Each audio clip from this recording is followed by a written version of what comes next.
दोस्तों, unnatural learning of concepts में स्वागत है आप सभी का। मैं मारुति तिवारी इंजीनियरिंग मैकेनिक्स की सीरीज में अगले वीडियो में आपका स्वागत करता हूं।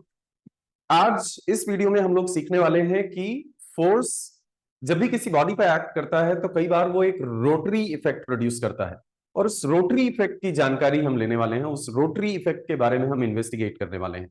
सो रोटरी इफेक्ट के बारे में जानना है हमें, और ये हमारा नेक्स्ट टॉपिक है। Let's go ahead and start learning about it.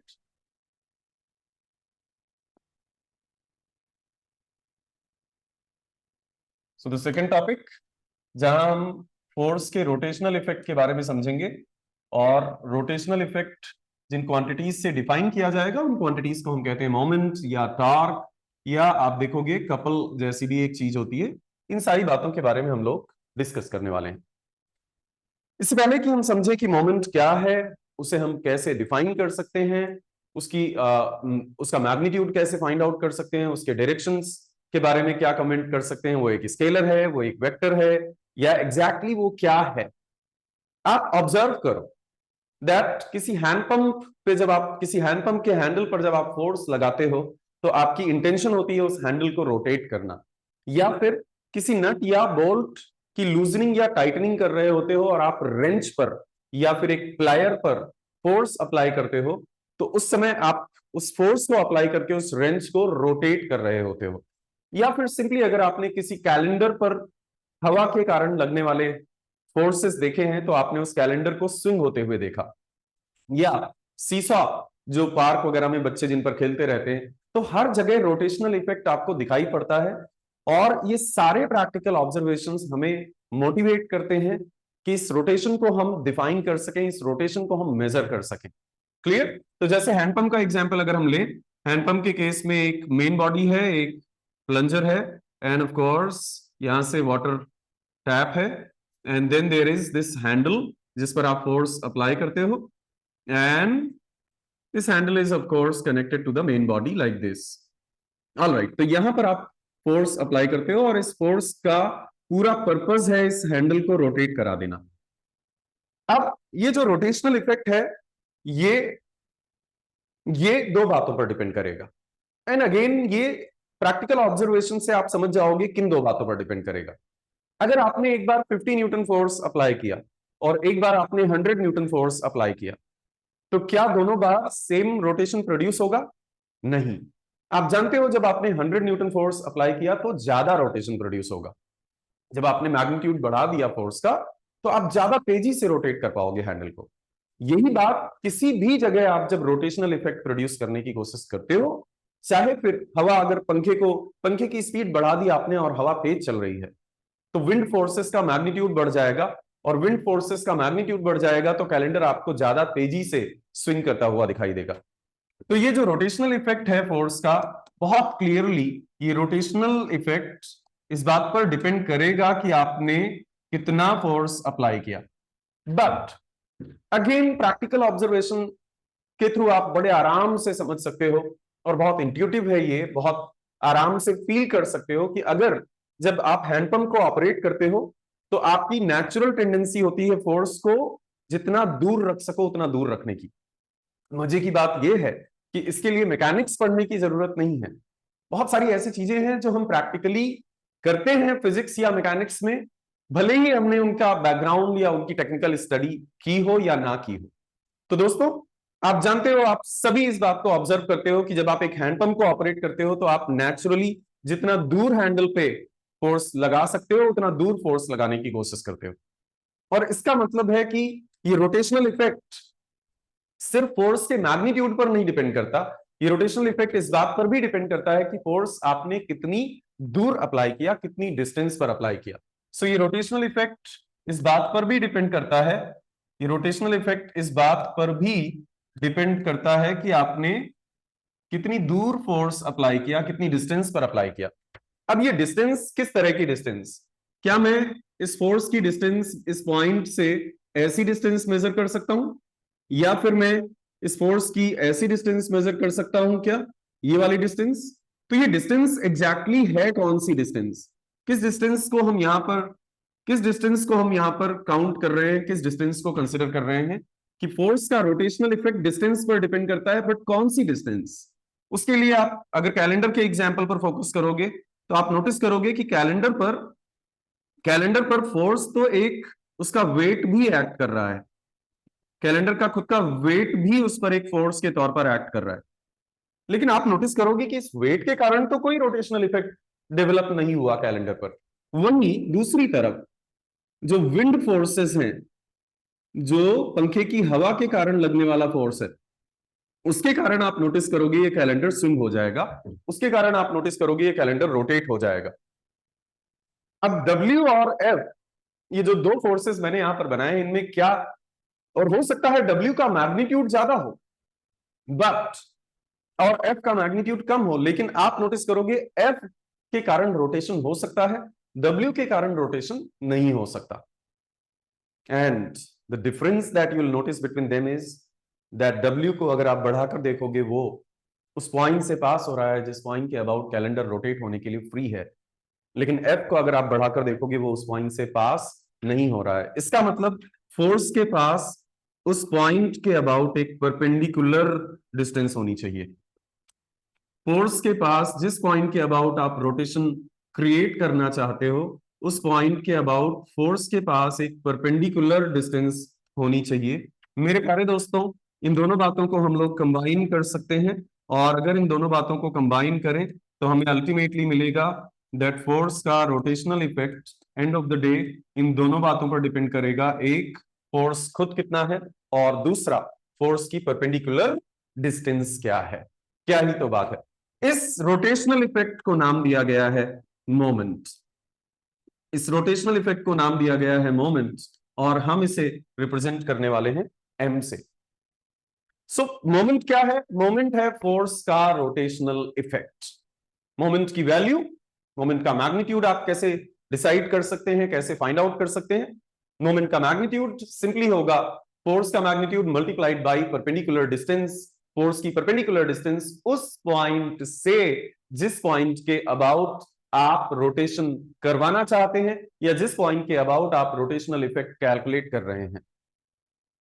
अब आपने कई बार सुना होगा कि मोमेंट और टॉर्क, आखिर इन दोनों बातों में डिफरेंस क्या है?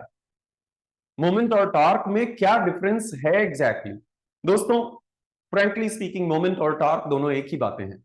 मोमेंट भी फोर्स का रोटेशनल इफेक्ट है और टॉर्क भी फोर्स का रोटेशनल इफेक्ट है। दोनों में कोई डिफरेंस नहीं है फंडामेंटली।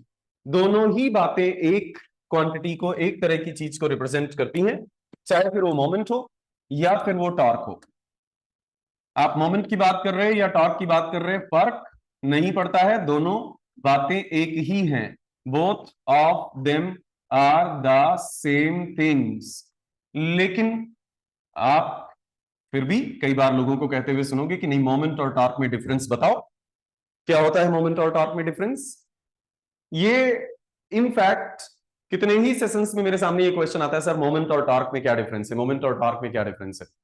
आज मैं इस कहानी को, आज मैं इस दुविधा को, आज मैं इस विवाद को खत्म कर देता हूं आपके लिए। मोमेंट और टॉर्क दोनों एक ही बातें हैं। दोनों का मतलब है फोर्स का रोटेशनल इफेक्ट कैलकुलेट करना। दोनों की वैल्यू आप कैलकुलेट करोगे फोर्स मल्टीप्लाइड बाय फोर्स की परपेंडिकुलर डिस्टेंस उस पॉइंट से जिस पॉइंट के अबाउट आप रोटेशनल इफेक्ट कैलकुलेट कर रहे हो, या जिस पॉइंट के अबाउट बॉडी रोटेट कर रही है। रोटेट करे ही ये जरूरी नहीं है, लेकिन एक रोटेशनल टेंडेंसी जरूर प्रेजेंट होगी। पिछले सेशन में भी आपने देखा है कि फोर्स मोशन प्रोड्यूस कर ही दे ये जरूरी नहीं है, लेकिन मोशन प्रोड्यूस करने की टेंडेंसी जरूर होगी फोर्स में। वही फोर्स की पहचान है, वही फोर्स की आइडेंटिटी है, वही फोर्स का जीना या फोर्स की निशानी है। क्लियर? तो क्या डिफरेंस है एग्जैक्टली? क्या दोनों वाकई एग्जैक्टली सेम क्वांटिटीज हैं? फ्रैंकली स्पीकिंग हाँ, लेकिन एक छोटा सा माइन्यूट डिफरेंस भी है। ऑफ कोर्स वो स्पेलिंग डिफरेंट होना वो कोई डिफरेंस नहीं है। डिफरेंस ये है कि मोमेंट एक जनरल वर्ड है जो आप कहीं भी यूज कर सकते हो, लेकिन टॉर्क जनरली आप वहां यूज करते हो जहां रोटेशन के साथ कुछ पावर ट्रांसमिट हो रही हो, जैसे गियर के केस में, जैसे बेल्ट और पुली के केस में, जैसे चेन और स्प्रॉकेट के केस में, जैसे शाफ्ट के केस में। तो शाफ्ट, गियर, बेल्ट, पुली, या फिर चेन और स्प्रॉकेट, इन सब जगहों पर जब रोटेशन प्रोड्यूस करता है कोई भी फोर्स, तो वो रोटेशनल इफेक्ट आप हमेशा उसे मोमेंट कह सकते हो, बिना किसी कंट्रोवर्सी के, बिना किसी विवाद के। मोमेंट एक जनरल नाम है जो आप कहीं भी यूज कर सकते हो। लेकिन जब उस रोटेशन के साथ कुछ पावर ट्रांसमिशन एसोसिएटेड हो, उस रोटेशन से कुछ पावर ट्रांसमिट होना जुड़ा हुआ हो, तब आप उसे टॉर्क का नाम देते हो। सो अगर सेट थ्योरी के हिसाब से देखें तो रोटेशनल इफेक्ट, फोर्स के रोटेशनल इफेक्ट को ही आप कहते हो मोमेंट या टॉर्क। तो मोमेंट एक यूनिवर्सल सेट हो गया और टॉर्क उसका सबसेट हो गया। कौन सा subset? when there is some power transmission associated with rotational effect, when there is some power transmission associated, when there is some power transmission associated with rotational effect of the force, जब force के rotational effect के साथ कुछ power transmission associated हो, तब आप उसे, उस मोमेंट को एक स्पेशल नाम देते हो और वो स्पेशल नाम है टॉर्क। क्लियर? तो चलो आज आपको ये भी पता चल गया कि मोमेंट और टॉर्क में क्या डिफरेंस है। नेक्स्ट, मोमेंट एक वेक्टर क्वांटिटी है या फिर मोमेंट एक स्केलर क्वांटिटी है? क्या कहेंगे आप, moment is a vector quantity और moment is a scalar quantity? Wait a moment, I need to just make sure that I have this rule based thing available, क्योंकि उससे लिखते समय हमें यह आसानी होती है कि हम सीधा लिख सकें।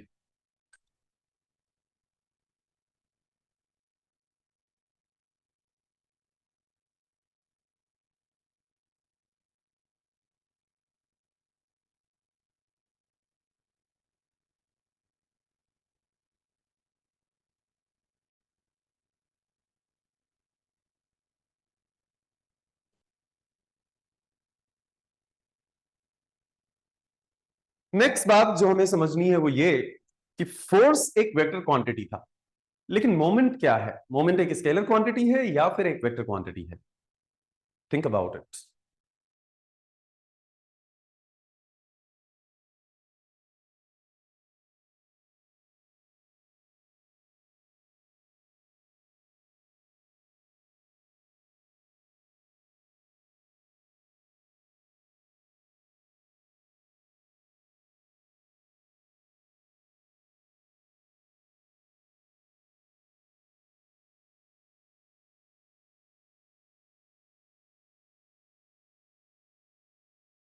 तो अगली बात हमें यह समझनी है कि मोमेंट का मैग्नीट्यूड तो हमें पता चल गया, फोर्स इनटू फोर्स की परपेंडिकुलर डिस्टेंस उस पॉइंट से जिस पॉइंट के अबाउट हम रोटेशनल इफेक्ट कैलकुलेट करना चाहते हैं, जिस पॉइंट के अबाउट हम रोटेशनल इफेक्ट जानना चाहते हैं फोर्स का।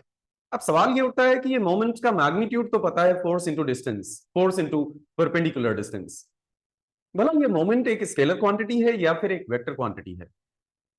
फोर्स से बना हुआ है और फोर्स तो एक वेक्टर क्वांटिटी है। तो ये मोमेंट क्या है, स्केलर क्वांटिटी या वेक्टर क्वांटिटी? मोमेंट को हम एक रोटरी इफेक्ट के तौर पर देखते हैं और इसलिए हमें कहीं से कोई डायरेक्शन ऐसी नजर नहीं आती। फोर्स एक सीधा सीधा तीर दिखता है। जब हम फोर्स को विजुअलाइज करते हैं, इमेजिन करते हैं, तो हमें तुरंत तीर दिखता है, एक एरो दिखती है और हमें पता होता है कि ये वेक्टर है। लेकिन मोमेंट के बारे में ऐसा कुछ भी विजुअलाइजेशन नहीं हो पाता है। तो मोमेंट क्या है?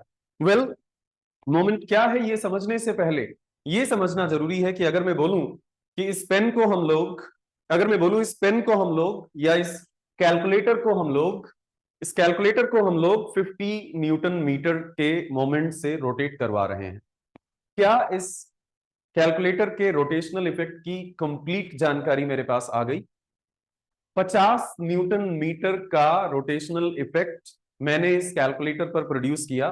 तो मैं अगर बोलूं कि 50 न्यूटन मीटर का रोटेशनल इफेक्ट प्रोड्यूस हुआ है, क्या आपके पास 50 न्यूटन मीटर मोमेंट कंप्लीट जानकारी है? नहीं। क्यों?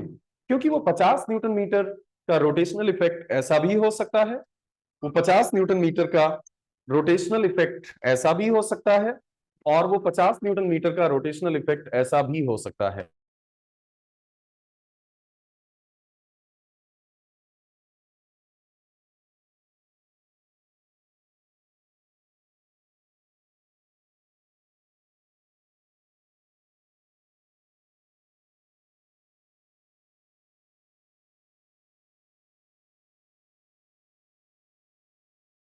तो दोस्तों अब हमें पता है मोमेंट और टॉर्क में क्या डिफरेंस होता है। अगला इंपॉर्टेंट सवाल मोमेंट के बारे में या टॉर्क के बारे में कि आखिर ये मोमेंट या टॉर्क एक स्केलर क्वांटिटी है या फिर एक वेक्टर क्वांटिटी है। उसके मैग्नीट्यूड की जानकारी है हमारे पास, फोर्स इनटू फोर्स का परपेंडिकुलर डिस्टेंस। लेकिन क्या वो एक वेक्टर क्वांटिटी है, और अगर वेक्टर क्वांटिटी है तो उसका डायरेक्शन क्या है। इससे पहले कि हम इस बात को समझ सके कि मोमेंट एक वेक्टर क्वांटिटी है या फिर एक स्केलर क्वांटिटी है, एक छोटा सा ऑब्जर्वेशन देखते हैं। सपोज इस कैलकुलेटर को मैं बोलूं कि 50 न्यूटन मीटर के मोमेंट से मैंने रोटेट कराया, या कैलकुलेटर का कवर सिर्फ, तो कैलकुलेटर का कवर है ये, और इसको मैंने 50 न्यूटन मीटर के मोमेंट से रोटेट करवाया। अब क्या ये 50 न्यूटन मीटर जो मैं जानकारी दे रहा हूं मोमेंट की, क्या ये जानकारी कंप्लीट जानकारी है? And the answer is no. क्यों? क्योंकि ये 50 न्यूटन मीटर का मोमेंट ऐसा भी हो सकता है, ये 50 न्यूटन मीटर का मोमेंट ऐसा भी हो सकता है, और ये 50 न्यूटन मीटर का मोमेंट, ये 50 न्यूटन मीटर का मोमेंट ऐसा भी हो सकता है। ये 50 न्यूटन मीटर का रोटेशनल इफेक्ट तीन तरह से देख सकते हो आप। एक, बोर्ड के प्लेन में, वर्टिकल प्लेन में, जो कि बोर्ड का प्लेन है, जो कि इस बोर्ड का प्लेन है। दूसरा, एक ऐसे वर्टिकल प्लेन में जो बोर्ड के प्लेन के परपेंडिकुलर है। और तीसरा, एक ऐसे हॉरिजॉन्टल प्लेन में जो बोर्ड के प्लेन के परपेंडिकुलर है। तो दोस्तों, मोमेंट की जानकारी तब तक नहीं पूरी हो सकती जब तक आप ये ना बताएं, मोमेंट की जानकारी तब तक नहीं पूरी हो सकती जब तक आप ये ना बताएं कि वो रोटेशन जो आपने प्रोड्यूस किया है, वो रोटेशन एक्स वाई प्लेन में है, या फिर जो रोटेशन आपने प्रोड्यूस किया है वो रोटेशन वाई जेड प्लेन में है, या फिर जो रोटेशन आपने प्रोड्यूस किया है वो रोटेशन जेड एक्स प्लेन में है। वो रोटेशन एक्स वाई प्लेन में भी हो सकता है, वो रोटेशन वाई जेड प्लेन में भी हो सकता है, वो रोटेशन जेड एक्स प्लेन में भी हो सकता है। This is X Y plane में होने वाला rotation, this is Y Z plane में होने वाला rotation, and this is Z X plane में होने वाला रोटेशन। अब वेक्टर क्वांटिटीज वो होती हैं जिनके मैग्नीट्यूड के साथ साथ डायरेक्शन की जानकारी चाहिए। यहां आपके पास एक ऐसी क्वांटिटी आ गई जिसके मैग्नीट्यूड के साथ साथ प्लेन की जानकारी चाहिए। To completely specify a moment I need to know two things. पहला, उसका मैग्नीट्यूड क्या है, 50 newton metre, 50 newton metre, 50 newton metre. दूसरा, वो एक्स वाई प्लेन में है या वाई जेड प्लेन में है या जेड एक्स प्लेन में है।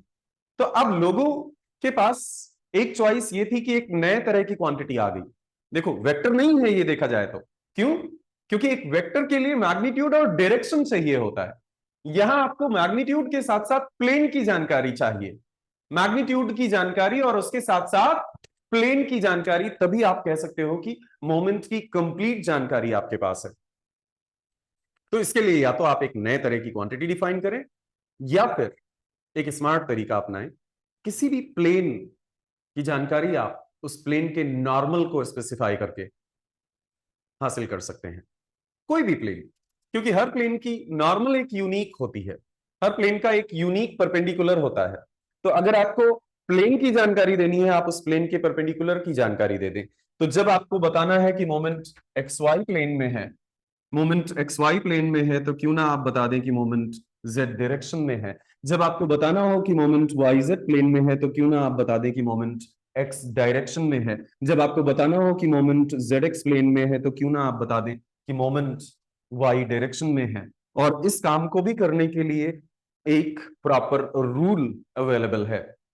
आप इस रूल को कहते हो राइट हैंड थंब रूल। आप नोटिस करोगे कि अगर मैं अपने राइट हैंड फिंगर्स को इस मोमेंट के सेंस में कर्ल करूं, इस मोमेंट के सेंस में रोटेट करूं, इस मोमेंट के सेंस में घुमाऊं, तो आपको right hand thumb Z axis के अलोंग जाता हुआ दिखेगा, जेड डायरेक्शन में जाता हुआ दिखेगा। तो वो डायरेक्शन जो आपने बनाई है कि भाई प्लेन को, किसी भी प्लेन की जानकारी उसके परपेंडिकुलर से दी जा सकती है। आप बोलोगे मोमेंट जेड डायरेक्शन में है, तो एक्चुअली आप कहना चाहते हो कि मोमेंट एक्स वाई प्लेन में है। आप बोलोगे कि मोमेंट एक्स डायरेक्शन में है, तो एक्चुअली आप कहना चाहते हो कि मोमेंट वाई जेड प्लेन में है। जब मोमेंट वाई जेड प्लेन में है तो वो एक्स डायरेक्शन से स्पेसिफाई किया जाएगा। जब मोमेंट जेड एक्स प्लेन में है तो वाई डायरेक्शन से स्पेसिफाई किया जाएगा। सो let me quickly make these things separately for xy plane and for yz plane and for and for zx plane, that क्योंकि हर एक प्लेन को उसके परपेंडिकुलर से, हर एक प्लेन का एक यूनिक परपेंडिकुलर होता है, हर एक प्लेन का एक यूनिक नॉर्मल होता है, हर एक प्लेन के पास एक यूनिक परपेंडिकुलर डायरेक्शन होती है। इसलिए प्लेन को स्पेसिफाई करने के लिए आप डायरेक्शन स्पेसिफाई कर सकते हो, प्लेन को स्पेसिफाई करने के लिए डायरेक्शन स्पेसिफाई कर सकते हो। सो ये था हमारा नेक्स्ट डिस्कशन कि मोमेंट एग्जैक्टली है क्या, मोमेंट क्या एक वेक्टर क्वांटिटी है या फिर एक स्केलर क्वांटिटी है। Moment is a scalar quantity or a vector quantity? Now you know the answer कि मोमेंट को कंप्लीटली स्पेसिफाई करने के लिए उसके मैग्नीट्यूड की जरूरत पड़ेगी और साथ ही साथ उसके डायरेक्शन की जरूरत पड़ेगी। एक्चुअली डायरेक्शन तो सिर्फ एक बहाना है, असली मकसद उसके प्लेन की जानकारी देना है, असली मकसद उसके प्लेन को की जानकारी को लोगों तक पहुंचाना है।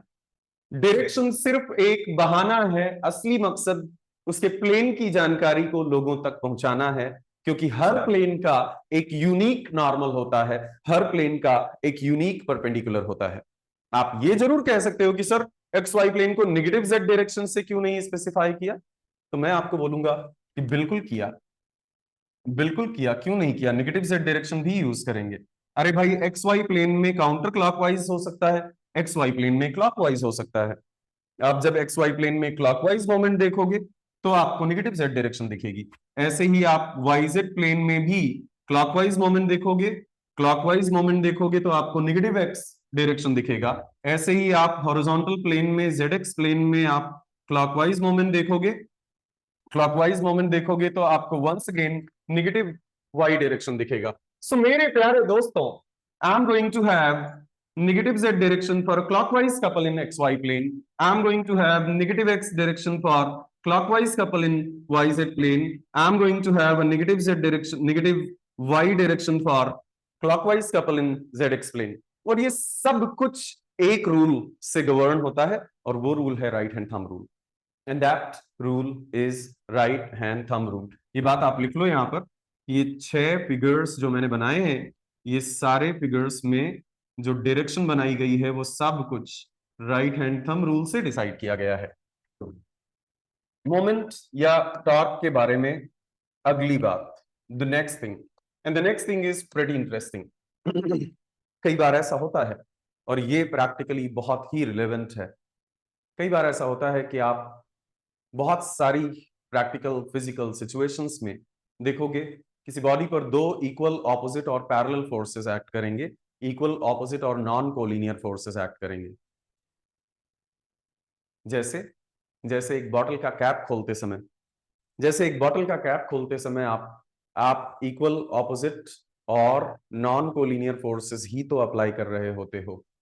जैसे एक कार की स्टीयरिंग व्हील को ऑपरेट करते समय आप इक्वल ऑपोजिट और नॉन कोलिनियर फोर्सेस ही तो अप्लाई कर रहे होते हो।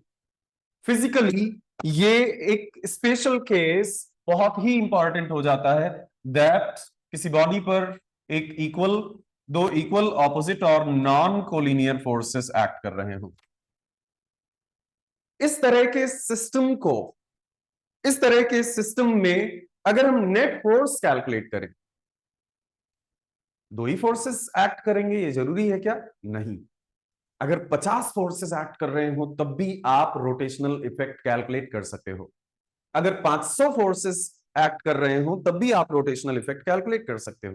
लेकिन ये स्पेशल केस को स्पेशल अटेंशन क्यों दी गई? क्योंकि प्रैक्टिकली बहुत रिलेवेंट है। इक्वल ऑपोजिट और नॉन कोलिनियर फोर्सेस, दो इक्वल ऑपोजिट और नॉन कोलिनियर फोर्सेस जब भी एक्ट करेंगे तो इनका नेट फोर्स 0 हो जाएगा। क्यों? क्योंकि दोनों ने एक दूसरे को कैंसिल किया, दोनों ने एक दूसरे को पूरी तरह से कैंसिल कर दिया, इसलिए इनका नेट फोर्स तो 0 हो जाएगा। बट नेट रोटरी इफेक्ट क्या होगा? क्या नेट रोटरी इफेक्ट भी 0 होगा? क्या नेट रोटेशनल इफेक्ट भी 0 होगा? नेट रोटेशनल इफेक्ट कैलकुलेट करके देखते हैं पॉइंट ए के अबाउट। मान लेता हूं मैं पॉइंट ए से पहले फोर्स की डिस्टेंस है, पहले फोर्स की डिस्टेंस मैंने मान ली स्मॉल एम, और पॉइंट ए से ही दूसरे फोर्स की डिस्टेंस मैंने मान ली स्मॉल एन। ओके, एंड मैं मान लेता हूं दोनों फोर्सेस के बीच की डिस्टेंस है डी। तो अगर मैं मोमेंट कैलकुलेट करूं ए के अबाउट, तो ए के अबाउट ऊपर वाले एफ का मोमेंट हो जाएगा F into perpendicular distance M, F into M counter clockwise, F into M counter clockwise. Counter clockwise को हम लोग पॉजिटिव ट्रीट करेंगे। क्यों पॉजिटिव ट्रीट करेंगे? क्योंकि राइट हैंड थंब रूल से हमें काउंटर क्लॉकवाइज हमेशा बोर्ड के बाहर की तरफ आता हुआ दिखेगा, इसलिए पॉजिटिव जेड डायरेक्शन में होने के कारण पॉजिटिव। और क्लॉकवाइज को हम हमेशा नेगेटिव ट्रीट करेंगे, क्योंकि क्लॉकवाइज मोमेंट के सेंस में अगर फिंगर्स को रोटेट करें तो मुझे नेगेटिव जेड डायरेक्शन में जाता हुआ दिखेगा राइट हैंड थंब, और इसलिए नेगेटिव मोमेंट को नेगेटिव ट्रीट किया जाएगा जब वो क्लॉकवाइज होगा। So F into M, F into M, ये बहुत क्लियरली ए के अबाउट, ये बहुत क्लियरली ए के अबाउट एक क्लॉकवाइज मोमेंट है। This is very clearly, sorry, anti clockwise moment. अगर मैं ए के अबाउट ऊपर वाले एफ की वजह से रोटेशनल इफेक्ट देखूं तो ये ए के अबाउट एक काउंटर क्लॉकवाइज या anti clockwise rotational effect produce कर रहा है। एंड नीचे वाला एफ, ये ए के अबाउट एक क्लॉकवाइज रोटेशनल इफेक्ट प्रोड्यूस कर रहा है। क्लॉकवाइज को हम लोग नेगेटिव लेने वाले हैं, एफ मल्टीप्लाइड बाई एन। यहां से अगर मैं एफ कॉमन ले लूं या let's say minus F common ले लूं, तो अगर मैं माइनस एफ कॉमन ले लूं मुझे मिलेगा N minus M, and N minus M is nothing but D.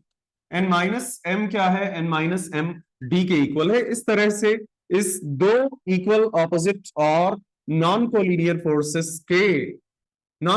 Forces के सिस्टम ने जो मोमेंट प्रोड्यूस किया ए पॉइंट के अबाउट, वो मोमेंट है एफ मल्टीप्लाइड बाई डी। और क्योंकि नेट साइन माइनस आया है, इसका मतलब इसका सेंस है clockwise. Interestingly final rotational effect की वैल्यू से एम और एन दोनों गायब हो गए और सिर्फ त्रिवेदी बचेगा, सिर्फ दोनों फोर्सेस के बीच की डिस्टेंस बाकी रह गई। लेकिन हमारे दिमाग का साइंटिफिक कीड़ा इस बात को मानने से इनकार करता है, और इसलिए हमारे दिमाग का साइंटिफिक कीड़ा कहता है कि हम इसको एक पॉइंट के अबाउट और करें। लेट्स से बी से ऊपर वाले फोर्स की डिस्टेंस है x और बी से नीचे वाले फोर्स की डिस्टेंस है y। अब जरा हम बी के अबाउट मोमेंट कैलकुलेट करें।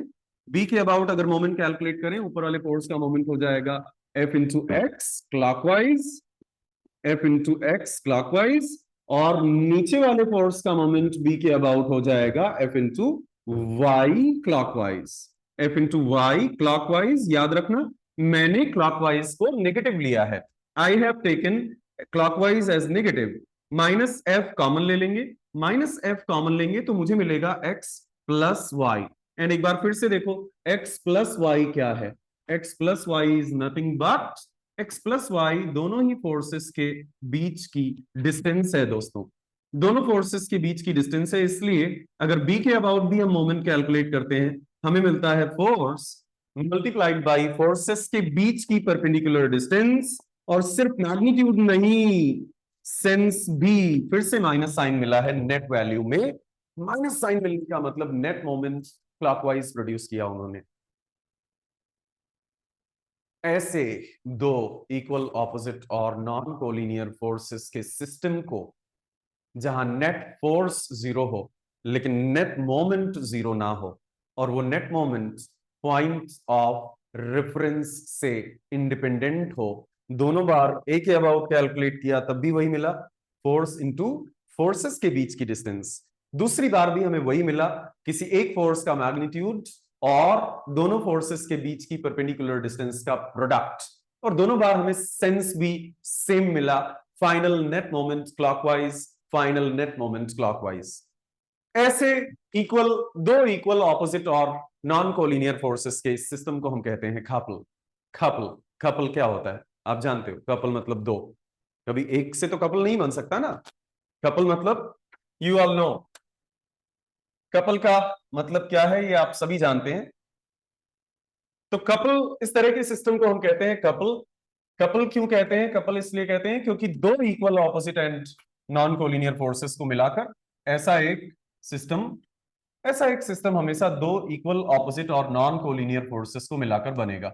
So this is called couple of the forces.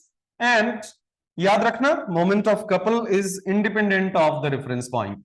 एक कपल का मोमेंट रेफरेंस पॉइंट से इंडिपेंडेंट होता है।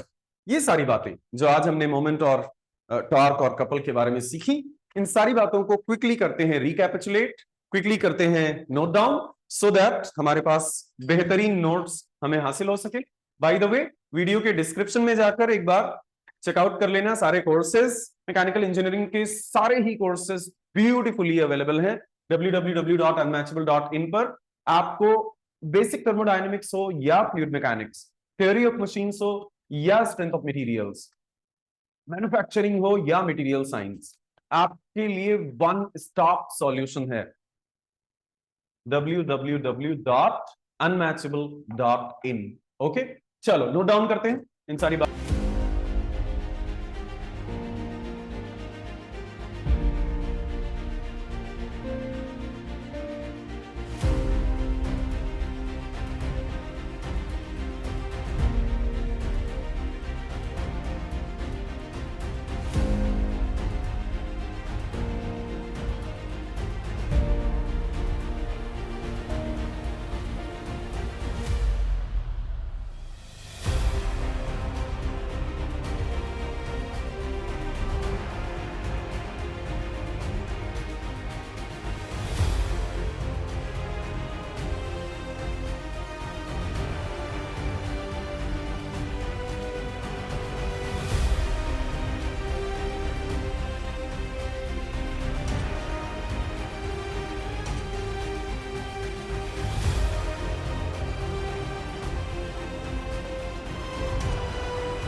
तो ये चारों ऑब्जर्वेशंस आपके सामने लिस्टेड हैं और मुझे उम्मीद है कि आपको ये वीडियो रिलेवेंट लगा होगा और इससे आपने कुछ सीखा होगा।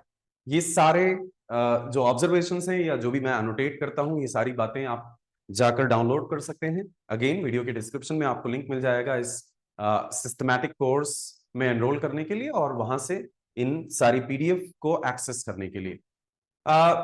मेरी अप्रोच थोड़ी सी डिफरेंट रहने वाली है मेरे अर्लियर कोर्सेज से। छोटे छोटे वीडियोस होंगे ताकि आप जल्दी जल्दी खत्म कर सकें, पहली बात। दूसरी बात, जब हम 2-3 थ्योरेटिकल डिस्कशंस कंप्लीट कर लेंगे, उसके बाद हम लोग प्रॉब्लम्स पर आएंगे। तो जैसे फोर्स को रिजॉल्व करने वाली बात हमने कंप्लीट कर ली है, मोमेंट कैलकुलेट करने वाली बात हमने कंप्लीट कर ली है। अब नेक्स्ट हमारा टारगेट होगा रिजल्टेंट, और एक बार फोर्स को रिजॉल्व करना, मोमेंट और रिजल्टेंट, ये तीनों थ्योरेटिकल डिस्कशंस कंप्लीट होंगे तो फिर एक सेशन हम डेडिकेट करेंगे इन तीनों टॉपिक्स की प्रैक्टिस के लिए। Thank you so very much people. याद रखना, भीड़ का हिस्सा ना तो थे आप, ना हैं और ना होंगे। अनमैचेबल थे, अनमैचेबल हैं और अनमैचेबल रहेंगे। Thank you so very much.